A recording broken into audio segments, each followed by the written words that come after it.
Martial master के पिछले episode में हमने देखा कि क्विंचन अपने डीमन रिफाइनिंग फर्नेस की पावर को एक्टिवेट कर रहा होता है। तभी पर्पल डीमन उस पर अटैक कर देता है, जो देखते ही माओ बीच में आते हुए पर्पल डीमन से वहां पर फाइट करने लगता है।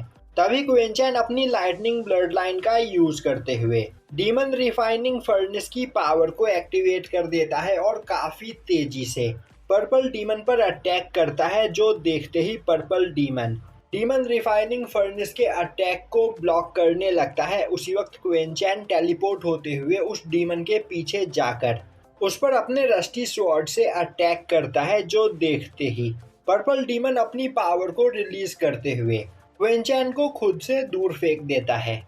तभी क्विंचन अपने डीमन लोटस फायर को बाहर निकालते हुए उससे पर्पल डीमन पर अटैक करता है। अब क्विंचन के अटैक से पर्पल डीमन की बॉडी जलने लगती है।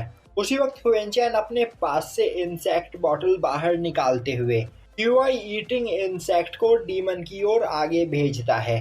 अब वह सभी क्यूआई ईटिंग इंसेक्ट उस डीमन पर लगातार अटैक करने लगते हैं और इस मौके का फायदा उठाते हुए माओ भी उस डीमन के पास आते हुए उस पर एक काफी खतरनाक अटैक करता है। तभी क्विंचन दोबारा से अपने रस्टी स्वॉर्ड से उस डीमन पर अटैक करने के लिए आगे बढ़ता है, पर तभी वह डीमन खुद को संभालते हुए क्विंचन पर एक अटैक कर देता है। उसी वक्त क्विंचन अपने सोल बॉडी को बाहर निकालते हुए लगातार उस डीमन पर सोल स्लैश अटैक करने लगता है और अब वह काफी तेजी से आगे बढ़कर रस्टी स्वॉर्ड को पर्पल डीमन की बॉडी में घुसा देता है। अब इससे पर्पल डीमन को काफी ज्यादा पेन होता है और अब उसकी बॉडी से कई सारे सोल बाहर निकलने लगते हैं। वहीं वह सोल हंसते हुए बोल रहे होते हैं, हजारों सालों के बाद फाइनली वह लोग यहाँ पर आजाद हो ही गए। और अब क्विंचन देखता है कि वह सभी सोल्स बहुत ही ज्यादा पावरफुल मार्शल मास्टर्स के होते हैं और अब वह रस्टी स्वॉर्ड पर्पल डीमन को अपने अंदर एब्जॉर्ब कर लेता है और अब वहाँ पर पर्पल डीमन की बॉडी की जगह एक सोल एनर्जी का बस बॉल बचता है और अब वह बॉल क्विंचन के पास आता है, जिसे देखते ही क्विंचन उस सोल एनर्जी के बॉल को अपने अंदर एब्जॉर्ब कर लेता है और अब इससे क्विंचन की पावर काफी ज्यादा बढ़ जाती है। तभी वह मार्क्समैन और माओ क्विंचन के पास आते हुए पूछते हैं क्या क्विंचन ठीक है। उसी वक्त क्विंचन अपने रस्टी स्वॉर्ड को अपने पास बुलाता है और अब वह जैसे ही रस्टी स्वॉर्ड को टच करता है वह रस्टी स्वॉर्ड के अंदर मौजूद डायमेंशन में पहुंच जाता है। वहीं पर एक जगह पर पर्पल डीमन कैद होता है और वह चिल्लाते हुए बोल रहा होता है, बच्चे मुझे यहाँ से बाहर निकालो वरना मैं तुम्हें जिंदा नहीं छोड़ूंगा।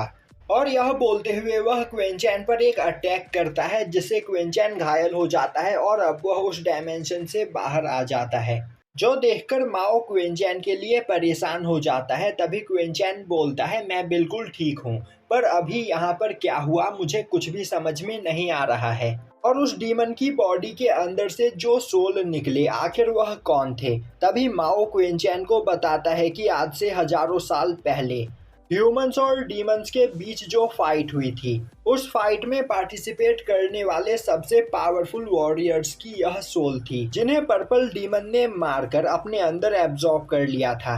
और फाइनली हजारों सालों के बाद यह सभी सोल यहाँ पर आजाद हो चुके हैं, पर अब इनके पास कोई भी फिजिकल बॉडी नहीं है, जिस वजह से यह स्पिरिचुअल फॉर्म में इधर उधर घूमेंगे और कुछ टाइम के बाद जब इनके अंदर मौजूद पावर खत्म हो जाएगी तब यह अपने आप डिस्ट्रॉय हो जाएंगे।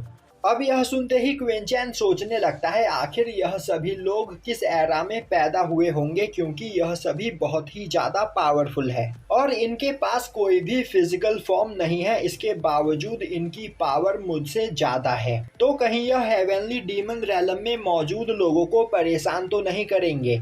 माओ बोलता है, तुम्हें यह सोचकर परेशान होने की कोई जरूरत नहीं, यह सभी अच्छे वॉरियर हुआ करते थे जिनसे इंसानों को कोई भी खतरा नहीं होगा। और तो और तुमने इन सभी सोल्स को आजाद करके यहाँ पर बहुत अच्छा काम किया है, क्योंकि अब यह सोल्स यहाँ पर अपने लिए डिसाइपल्स चुनेंगे और किसी जीनियस इंसान के पास जाकर यह चाहे तो उन्हें अपनी टेक्निक भी दे सकते हैं। जिससे उस पर्सन की पावर बहुत ही ज़्यादा बढ़ जाएगी। अब हमें एक बहुत ही ज़्यादा पावरफुल मार्शल मास्टर को दिखाया जाता है जो उड़ते हुए क्विंचैन के सभी साथियों के पास पहुंचता है और देखता है कि वहां पर बैठे क्विंचैन के सभी साथी कल्टीवेशन कर रहे होते हैं, जिन्हें देखते ही वह हंसते हुए बोलने लगता है, यह सभी लोग जीनियस है। तभी उसकी नज़र वांग क्वेमिंग पर पड़ती है और अब वह वांग क्वेमिंग को देखते हुए बोलने लगता है, यह पर्सन सुप्रीम स्वॉर्ड एम्परर बन सकता है। यहाँ पर मौजूद सभी लोगों में यही एक पर्सन है जो मेरी एनर्जी और टेक्निक्स को मास्टर कर सकता है। और यह बोलते हुए वह मार्शल मास्टर वांग क्वेमिंग के सोल सी में घुस जाता है और अब वह वांग क्वेमिंग के पास मौजूद स्वॉर्ड एनर्जी को देखते हुए बोलने लगता है, यह बच्चा सच में स्वॉर्ड्समैनशिप को अच्छे से समझता है और मेरी टेक्निक और पावर के साथ यह यहाँ पर सुप्रीम स्वॉर्ड एम्परर बन सकता है।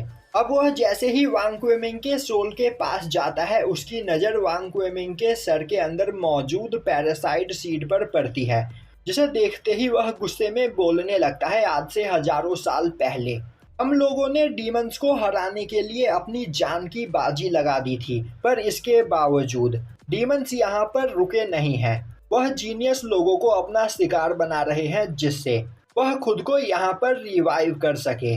और जैसे ही यह बच्चा कल्टीवेट करके सेज रेलम से आगे निकलेगा, इसके बॉडी के अंदर मौजूद डीमन इसकी बॉडी पर कंट्रोल कर लेगा। पर मैं एक मार्शल मास्टर हूँ और मेरे रहते दोबारा से इस दुनिया पर डीमंस का कब्जा नहीं हो सकता है।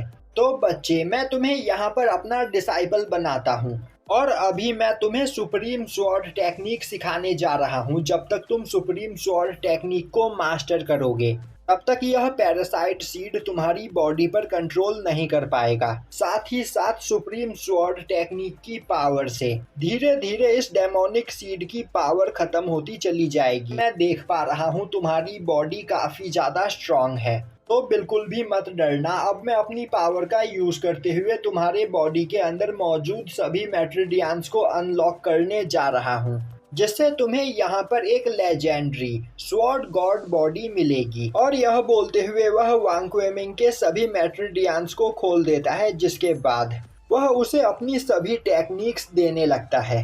अब वांग क्वेमिंग के सभी मैट्रिडियंस खुलते ही उसकी बॉडी के अंदर से काफ़ी ज़्यादा पावर रिलीज होने लगती है, जो देखकर उसके आसपास मौजूद सभी लोग हैरान हो जाते हैं और यहीं पर यह एपिसोड ख़त्म हो जाता है।